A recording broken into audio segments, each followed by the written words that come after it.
नमस्कार साथियों, स्वागत करता हूं आपका हमारे सक्सेसफुल स्टडी यूट्यूब चैनल में।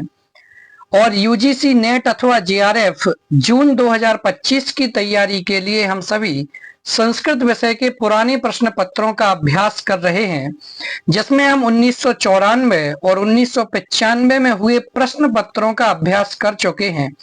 और आज हमें दिसंबर 1996 में हुए यूजीसी नेट अथवा जेआरएफ के संस्कृत विषय के प्रश्न पत्र का अभ्यास करना है। और ये हमारा प्रश्न पत्र का अभ्यास क्रमांक 3 है। बिना किसी विलंब के शुरुआत करते हैं प्रश्न पत्र की। सबसे पहला प्रश्न है कि ऋग्वेद के प्रथम मंडल के प्रथम सूक्त का देवता है। तो ऋग्वेद के पहले मंडल के पहले सूक्त का देवता कौन है? आप option A Indra, option B Varun, option C Agni, या फिर ऑप्शन डी बृहस्पति। आप सभी जानते हैं कि ऋग्वेद का विभाजन दो प्रकार से किया गया है, एक तो मंडल क्रम में और दूसरा अष्टक क्रम में। मंडल क्रम के हिसाब से ऋग्वेद में 10 मंडल हैं, जिसमें से प्रथम मंडल का प्रथम सूक्त क्या है? तो प्रथम मंडल का प्रथम सूक्त का नाम है अग्नि सूक्त। तो अग्नि सूक्त का देवता कौन होगा? तो अग्नि सूक्त का देवता होगा अग्नि। इसलिए ऑप्शन नंबर सी आपका एकदम सही हो जाएगा कि ऋग्वेद के प्रथम मंडल के प्रथम सूक्त का देवता कौन है? तो अग्नि है। दूसरे प्रश्न की बात करते हैं। ऋग्वेद में मंत्रों की संज्ञा है। ऋग्वेद में जो मंत्र आए हैं उनको किस शब्द से अभिहित किया जाता है? Option A Sama, option B ऋचा, ऑप्शन सी यजुः, या फिर ऑप्शन डी इनमें से कोई नहीं। तो ऋग्वेद में आए हुए मंत्रों को किसकी संज्ञा दी जाती है? तो आप सभी जानते हैं कि ऋग्वेद में मंत्रों की संज्ञा क्या दी जाती है। तो ऋग्वेद में मंत्रों के लिए ऋचा की संज्ञा दी जाती है। किसकी? ऋचा की संज्ञा दी जाती है। जिसमें देवताओं की स्तुति की जाती है उसे कहा जाता है ऋचाएं। तो ऋग्वेद के मंत्रों में देवताओं की स्तुति की गई है, ठीक है ना। चलिए आगे बढ़ते हैं तीसरे प्रश्न की तरफ। सामवेद की कितनी शाखाएं मानी जाती हैं? सामवेद की कितनी शाखाएं मानी जाती हैं? ऑप्शन ए 9 शाखाएं, ऑप्शन बी 21 शाखाएं, ऑप्शन सी 101 शाखाएं, या फिर ऑप्शन डी 1000 शाखाएं। सामवेद की कितनी शाखाएं मानी जाती हैं? तो देखिए, आप लोग पढ़ा होगा पतंजलि ने क्या कहा, सहस्त्र वर्तमा सामवेदः। क्या? सहस्त्र वर्तमा सामवेदः, कि जो 1000 शाखाओं वाला वेद है वो है कौन सा वेद? सामवेद। तो सामवेद की कितनी शाखाएं मानी जाती हैं? तो सामवेद की 1000 शाखाएं मानी जाती हैं। इसलिए ऑप्शन नंबर डी आपका एकदम सही हो जाएगा। आगे बढ़ते हैं। जबकि आपको और शाखाओं के भी नाम पता हो जाना चाहिए। 9 शाखाएं किसकी हैं? नवदा अथर्ववेदा। अथर्ववेद की 9 शाखाएं मानी जाती हैं, जिनमें से 2 शाखाएं ही उपलब्ध हैं। चलिए आगे बढ़ते हैं। आयुर्वेद किस वेद का उपवेद है? आयुर्वेद किस वेद का उपवेद है? ऋग्वेद का, सामवेद का, यजुर्वेद का, या फिर अथर्ववेद का? आयुर्वेद किस वेद का उपवेद है? ऋग्वेद का, सामवेद का, यजुर्वेद का, अथवा आयुर्वेद का? बोलिए फटाफट से।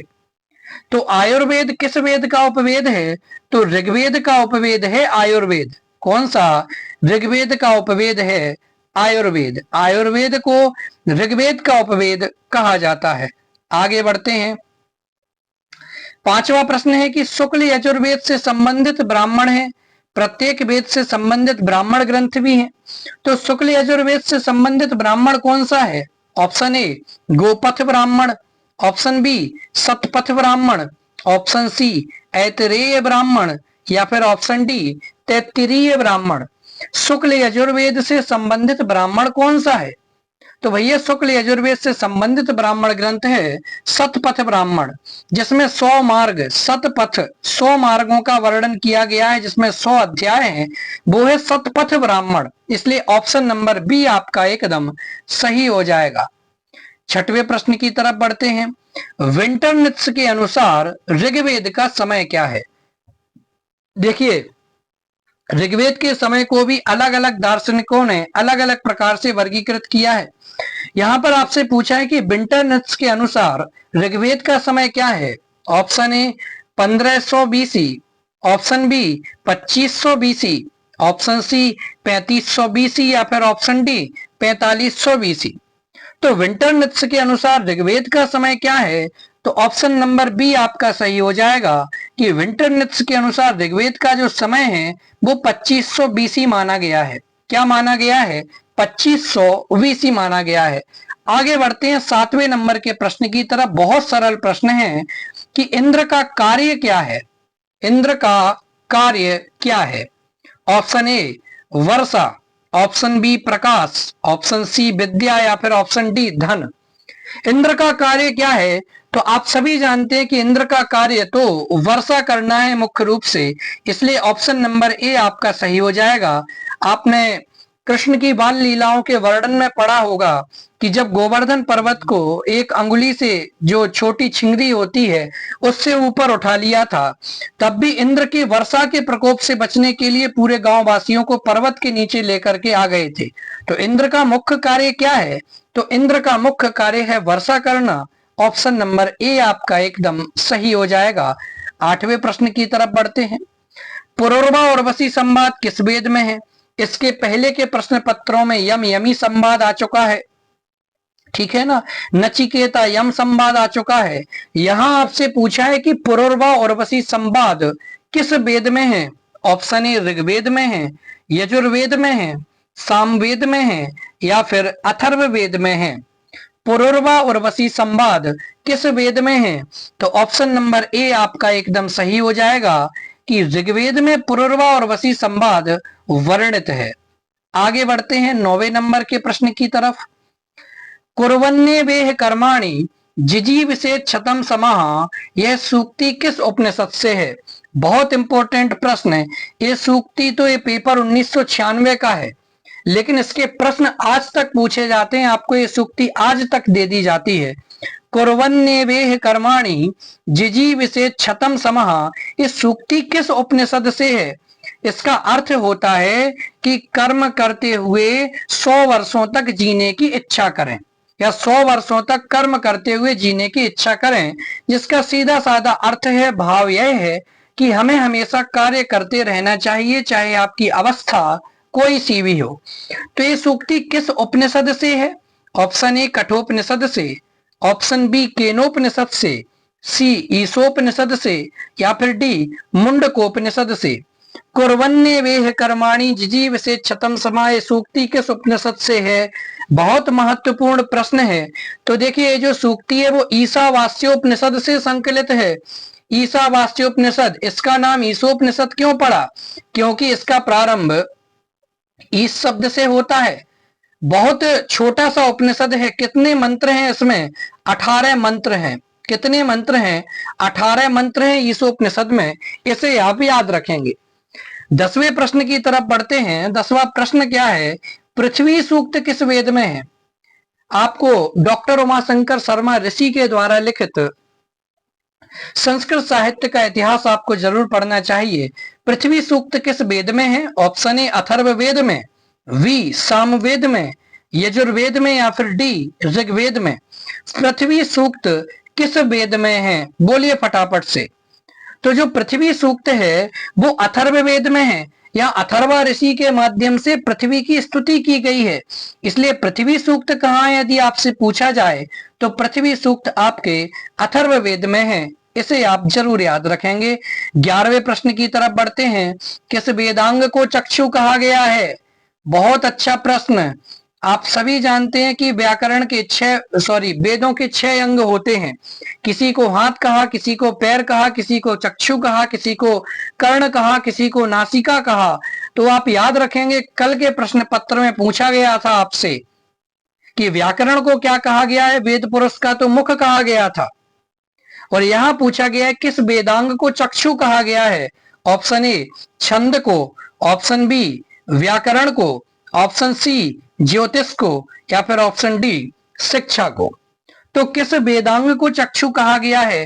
तो आप जानते हैं ज्योतिष के माध्यम से आपको आगामी ज्ञान की सूचना प्राप्त हो जाती है, आगामी क्या होने वाला है, ये निमित्त ज्ञान इत्यादि की चीजें इसमें होती हैं। तो ज्योतिष के माध्यम से देखा जाता है। तो चक्षु किसे कहा गया है? ज्योतिष को। ऑप्शन नंबर सी आपका एकदम सही हो जाएगा। आगे बढ़ते हैं 12वें प्रश्न की तरफ, और ये प्रश्न लगभग मुझे लगता है पुराने दोनों प्रश्न पत्रों में पूछा है। निरुक्त के रचयिता कौन है? निरुक्त के रचयिता कौन है? तो आप बिना देखे आंसर दे देंगे, शौनक, कात्यायन, गार्ग्य या फिर यास्क। तो निरुक्त के रचयिता कौन है? तो यास्क निरुक्त के रचयिता है। निरुक्त के रचयिता कौन है? तो यास्क निरुक्त के रचयिता है। 13वां प्रश्न देखते हैं कि पदार्थ 7 ही होते हैं, यह किसका मत है? पदार्थ 7 ही होते हैं, ये किसका मत है? ऑप्शन ए न्याय दर्शन का, ऑप्शन बी वैशेषिक दर्शन का, ऑप्शन सी सांख्य दर्शन का, या फिर ऑप्शन डी योग दर्शन का। तो पदार्थ 7 ही होते हैं, ये किसका मत है? तो ऑप्शन नंबर बी आपका सही हो जाएगा। वैशेषिक दर्शन एकमात्र ऐसा दर्शन है जो मानता है कि पदार्थ 7 होते हैं। 14वें प्रश्न की तरफ बढ़ते हैं। 14वां प्रश्न क्या है? बहुत अच्छा प्रश्न है, इंपॉर्टेंट प्रश्न है। मन का लक्षण है, मन का लक्षण क्या है? ऑप्शन ए संकल्प विकल्प, ऑप्शन बी अभिमान, ऑप्शन सी अध्यवसाय, या फिर ऑप्शन डी अवधारणा। मन का लक्षण क्या है? तो आप सभी जानते हैं ये अभिमान, अध्यवसाय, अवधारणा ये मन का लक्षण नहीं है।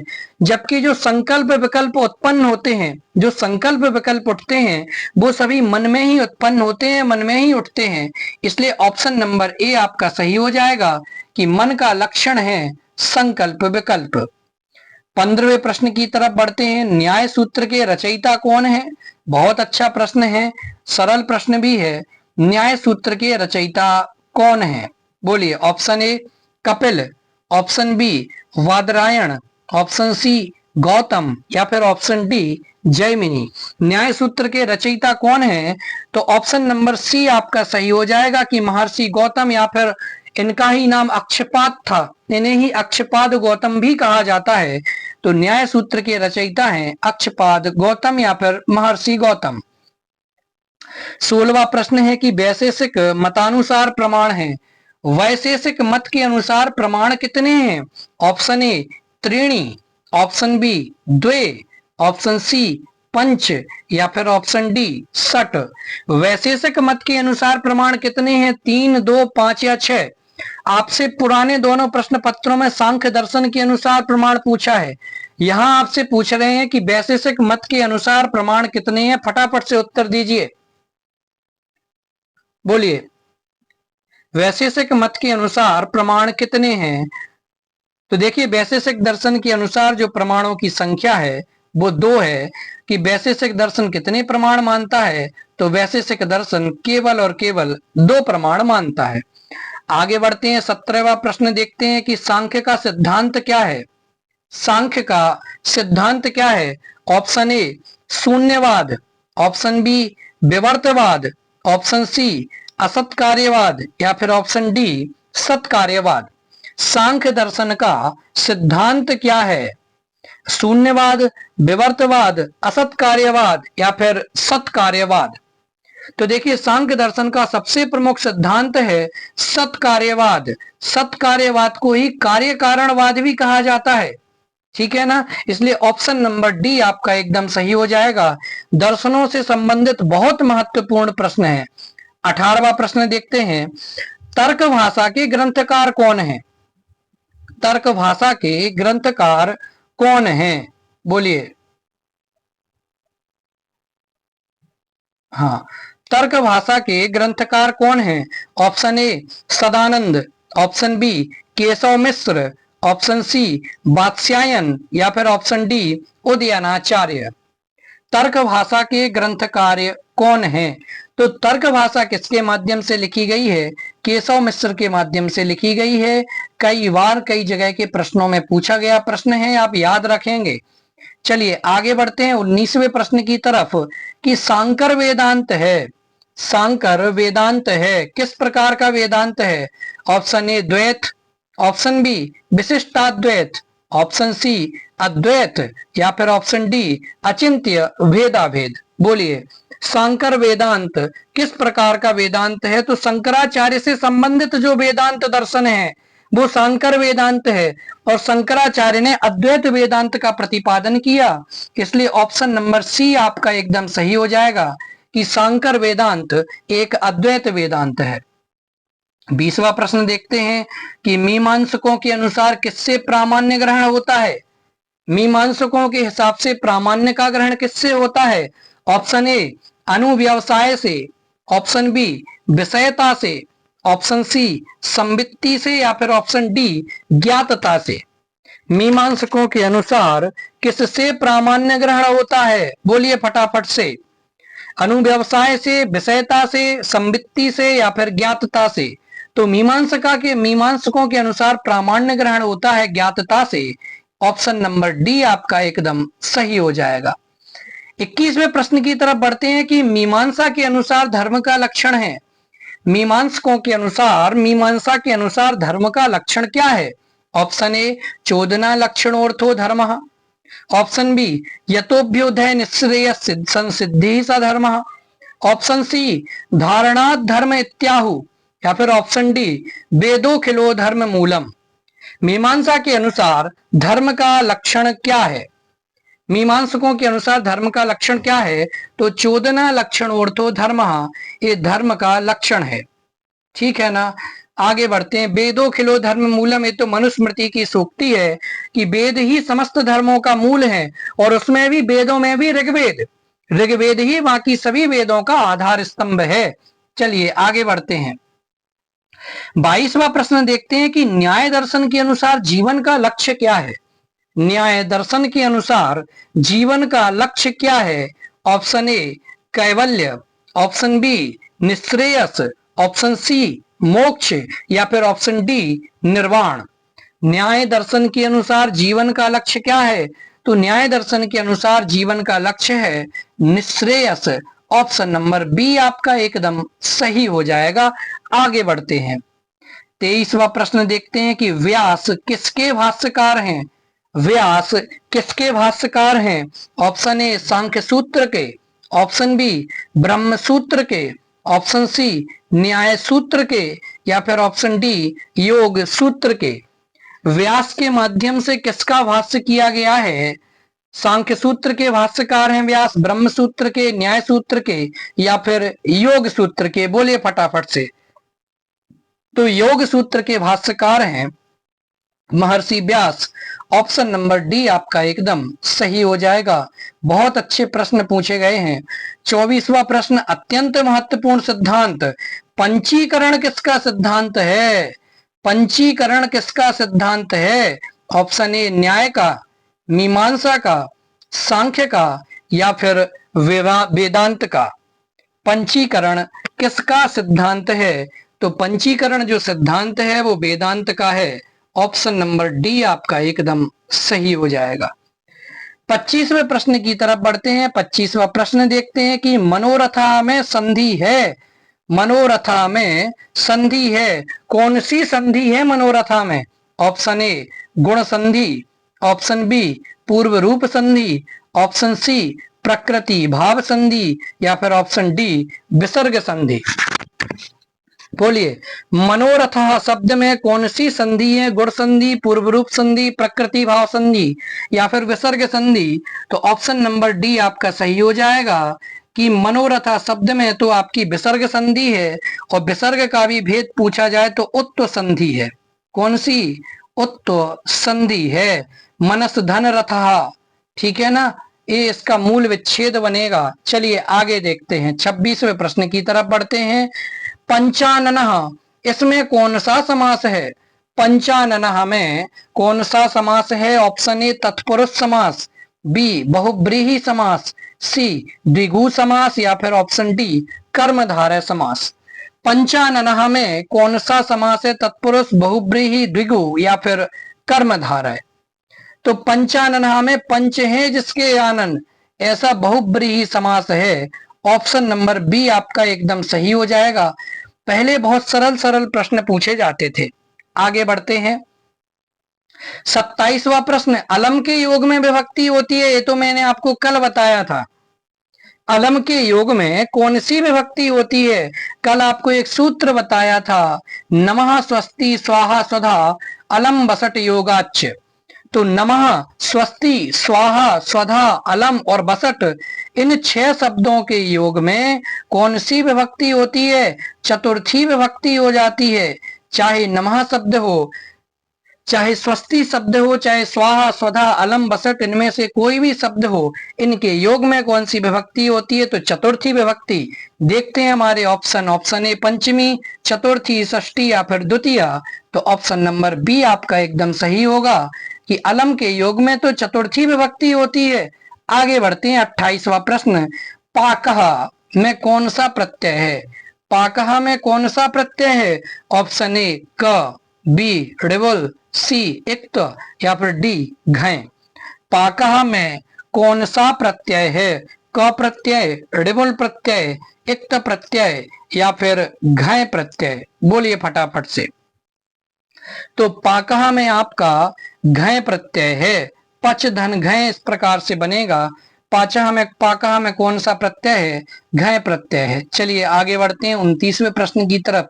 अबोधित में लकार है, अबोधित में कौन सी लकार है? ऑप्शन ए लिट लकार, ऑप्शन बी लंग लकार, ऑप्शन सी लुंग लकार, ऑप्शन डी लृंग लकार।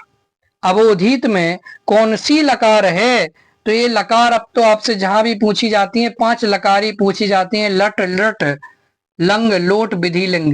लेकिन अबोधित में कौन सी लकार है तो बहुत कम लोगों ने पढ़ा होगा और बहुत कम लोगों को उत्तर आ रहा होगा। अबोधित में कौन सी लकार है? तो ऑप्शन नंबर सी आपका सही होगा कि अबोधित में लुंग लकार है। कौन सी लकार है? लुंग लकार है। 30वां प्रश्न देखते हैं। चित्रगुह का विग्रह वाक्य क्या है? चित्रगुह का विग्रह वाक्य क्या है? ऑप्शन ए चित्रा चासौ गौ, ऑप्शन बी चित्रा गावो यस्य सह, ऑप्शन सी चित्राणाम गवाम समाहारा या फिर ऑप्शन डी चित्रायाह गौ। चित्रगुह का विग्रह वाक्य क्या है? तो ऑप्शन नंबर बी आपका सही होगा, चित्रा गावो यस्य सह। बहुत अच्छे अच्छे उदाहरण पूछे जा रहे हैं। आगे बढ़ते हैं 31वें नंबर के प्रश्न की तरफ। पाणिनि के अनुसार पद का लक्षण क्या है? ये भी आपसे एक बार पूछा जा चुका है पुराने ही प्रश्न पत्र में, जो पुराने प्रश्न पत्रों का अभ्यास किया, कि पाणिनि जी के अनुसार पद का लक्षण क्या है? ऑप्शन ए अर्थवद धातु रप्रत्यय प्रातिपदिकम, ऑप्शन बी बा पदांतस्य, ऑप्शन सी पदांताद्वा या फिर ऑप्शन डी सुप्तगंतम पदम। तो पाणिनि के अनुसार प्रातिपदिक का पद का लक्षण क्या है? प्रातिपदिक का लक्षण तो ऑप्शन ए है, लेकिन पद पूछा है तो सुप्तगंतम पदम, कि सुबंत और तिगंत इनको पद कहा जाता है। ऑप्शन नंबर डी आपका एकदम सही हो जाएगा। 32वें नंबर के प्रश्न की तरफ बढ़ते हैं कि पाणिनि के अनुसार कर्म का लक्षण क्या है? पुराने 2 प्रश्न पत्रों में भी पूछा गया और यहाँ तीसरे प्रश्न पत्र में भी पूछा जा रहा है। आप समझ सकते हैं कि ये परिभाषा कितनी महत्वपूर्ण है। पाणिनि के अनुसार कर्म का लक्षण क्या है? ऑप्शन ए कर्तुरीप्सित तमम कर्म, ऑप्शन बी कर्मण्यधिकरणे च, ऑप्शन सी कर्मण्यण या फिर ऑप्शन डी कर्मणा यमभिप्रैति ससंप्रदानम। पाणिनि के अनुसार कर्म का लक्षण क्या है? बोलिए फटाफट से। पाणिनि के अनुसार कर्म का लक्षण क्या है? तो ऑप्शन नंबर ए आपका सही हो जाएगा, कर्तुरीप्सित तमम कर्म, कि कर्ता के द्वारा अपनी क्रिया में जो सबसे ज्यादा अत्यंत प्रिय कारक हो, ईप्सिततम कारक हो, उसकी कर्म संज्ञा हो जाती है, उसे कर्म कहा जाता है। आपको उदाहरण दिया था कि सहा विद्यालयम गच्छति, कि यहाँ उसके विद्यालय जाने की क्रिया में ईप्सिततम, उसके जाने की क्रिया में सबसे ईप्सिततम कारक है विद्यालय, इसलिए विद्यालय की कर्म संज्ञा यहाँ पर की गई है। 33 नंबर का प्रश्न देखते हैं। ऋण का उच्चारण स्थान है। ऋणा का उच्चारण स्थान है। ऑप्शन ए कंठ तालु, ऑप्शन बी कंठोष्ठ, ऑप्शन सी दंतोष्ठ, ऑप्शन डी कंठ नासिका। बोलिए ऋणा का उच्चारण स्थान क्या है? बोलिए फटाफट से।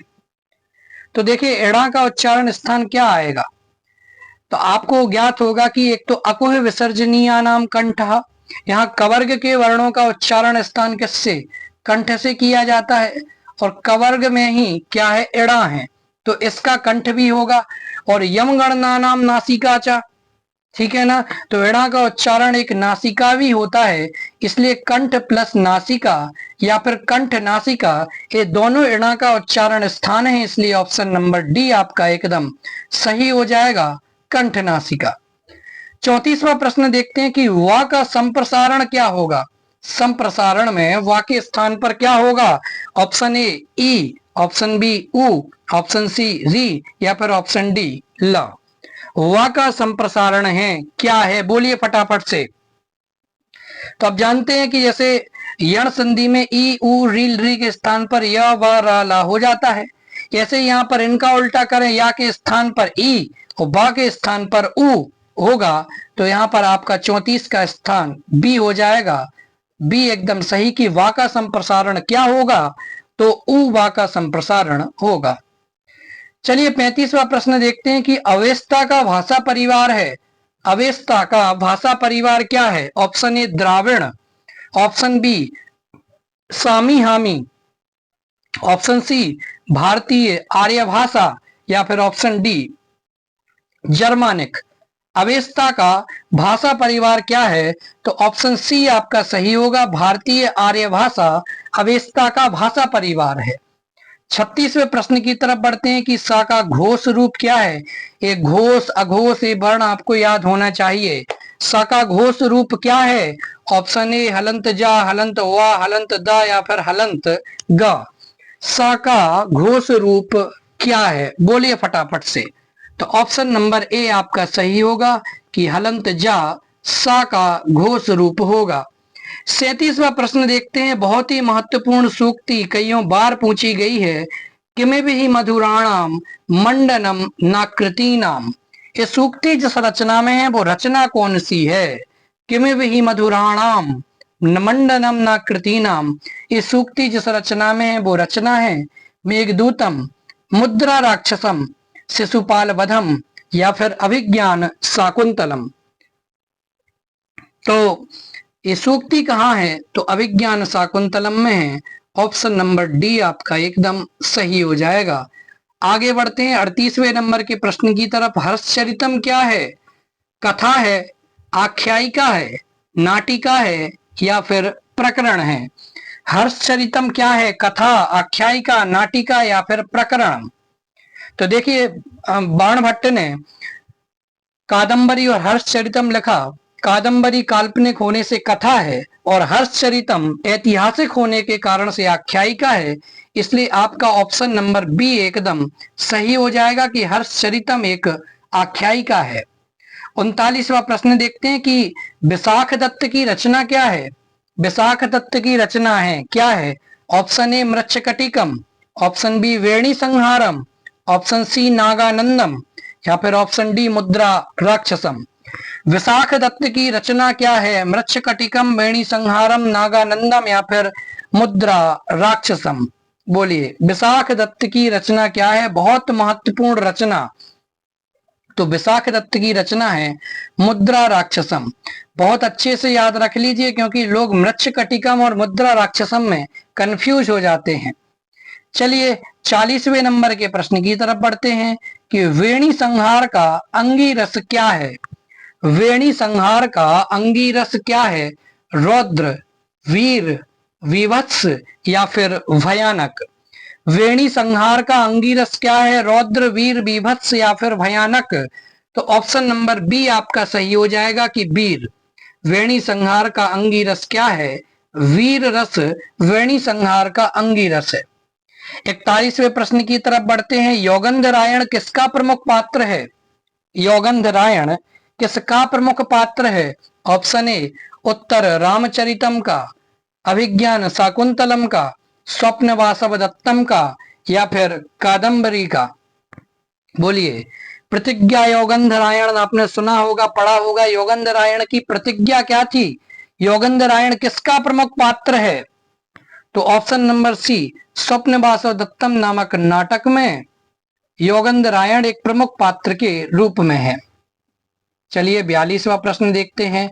वह रचना जिसमें सुकनासोपदेश है, सुकनासोपदेश किसमें है? सुकनास के द्वारा जो चंद्रापीड़ के पुत्र तारापीड़ को उपदेश दिया गया था, वो कहाँ दिया गया था? सुकनास के माध्यम से। बोलिए, सॉरी, तारापीड़ के पुत्र चंद्रापीड़ को सुकनास के माध्यम से जो उपदेश दिया गया था, वो किस रचना का हिस्सा है? दस कुमार चरितम का, शिवराज विजयम का, स्वप्न वासव दत्तम का, या फिर कादंबरी का? तो सभी लोग जानते होंगे कि सुकनासी उपदेश तो कादंबरी में है। ऑप्शन नंबर डी आपका सही हो जाएगा। 43वां प्रश्न देखते हैं। हितम मनोहारी च दुर्लभम बचः, हितम मनोहारी च दुर्लभम बचः, इस सूक्ति जिस रचना में है वो रचना कौन सी है? यानी कि हितकारी वचन और मन को हरण करने वाले वचनों का मिलना दुर्लभ है। इस सूक्ति जिस रचना में है उस रचना का नाम बताइए। ऑप्शन ए रघुवंशम, बी किरातार्जुनीयम, सी बुद्ध चरितम, या फिर डी नेषधीय चरितम।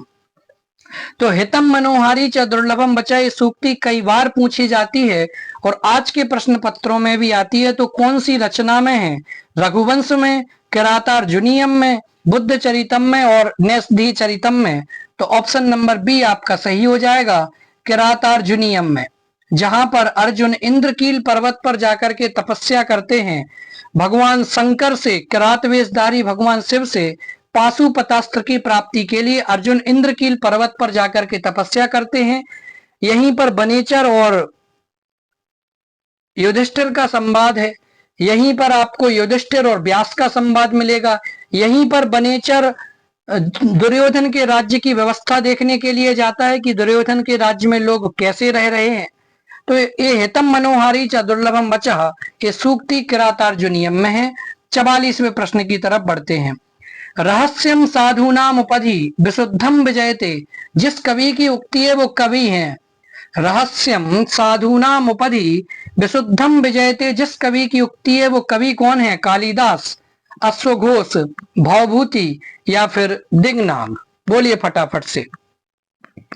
तो ये जो सूक्ति है ये भवभूति की है। किसकी? भवभूति की है। ऑप्शन नंबर सी आपका सही हो जाएगा। आगे बढ़ते हैं। 45वां प्रश्न देखते हैं। ये भी तीसरी बार आपसे प्रश्न पूछा जा रहा है। शब्दार्थ सहितम काव्यम, ये लक्षण जिस आचार्य का है वो आचार्य कौन से हैं?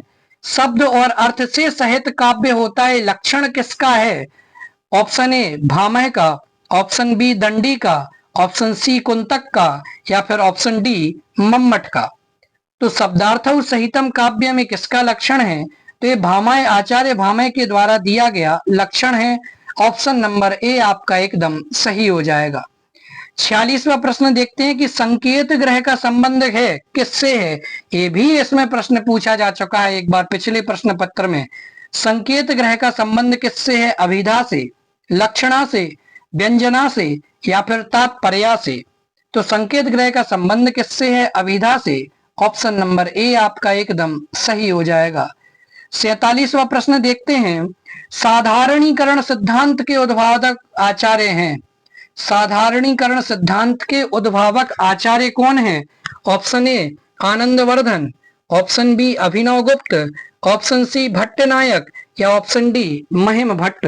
साधारणीकरण सिद्धांत के उद्भावक आचार्य कौन हैं? तो ऑप्शन नंबर सी आपका सही हो जाएगा कि आचार्य भट्टनायक साधारणीकरण सिद्धांत के उद्भावक आचार्य हैं। आगे बढ़ते हैं 48वें प्रश्न की तरफ। बीभत्स रस का स्थायी भाव, पिछले दो प्रश्न पत्रों में भी किसी ना किसी का आपसे एक बार श्रृंगार का पूछा गया था स्थायी भाव। 94 के प्रश्न पत्र में, 95 के प्रश्न पत्र में आपसे करुण का स्थायी भाव पूछा गया था, और आज 96 के प्रश्न पत्र में बीभत्स का स्थायी भाव पूछा गया है। बीभत्स रस का स्थायी भाव क्या है? ऑप्शन ए रति, बी हास, सी शोक, और डी जुगुप्सा। रति तो श्रृंगार का स्थायी भाव है, हास तो हास्य का स्थायी भाव है, शोक तो करुण का स्थायी भाव है, जबकि जुगुप्सा बीभत्स का स्थायी भाव है। इसलिए ऑप्शन नंबर डी आपका एकदम सही हो जाएगा। आखिरी दो प्रश्न बचे हैं, बढ़ते हैं 49वें प्रश्न की तरफ। यह उपरूपक का एक भेद है। रूपक के तो भेद आप सभी जानते हैं, लेकिन यहाँ पूछ लिया कि उपरूपक का एक भेद कौन सा है, तो ऑप्शन ए नाटिका, ऑप्शन बी भाण, ऑप्शन सी प्रहसन और ऑप्शन डी डिम। तो उपरूपक का भेद कौन है? नाटिका एक उपरूपक का भेद है। ऑप्शन नंबर ए आपका एकदम सही हो जाएगा। 50वां प्रश्न देखते हैं। प्रकरण का नायक होता है, प्रकरण का नायक कौन होता है? ऑप्शन ए धीरोदात्त, धीर ललित, धीरोद्धत, धीर प्रशांत। प्रकरण का नायक कौन होता है? धीरोदात्त, धीर ललित, धीरोद्धत या फिर धीर प्रशांत।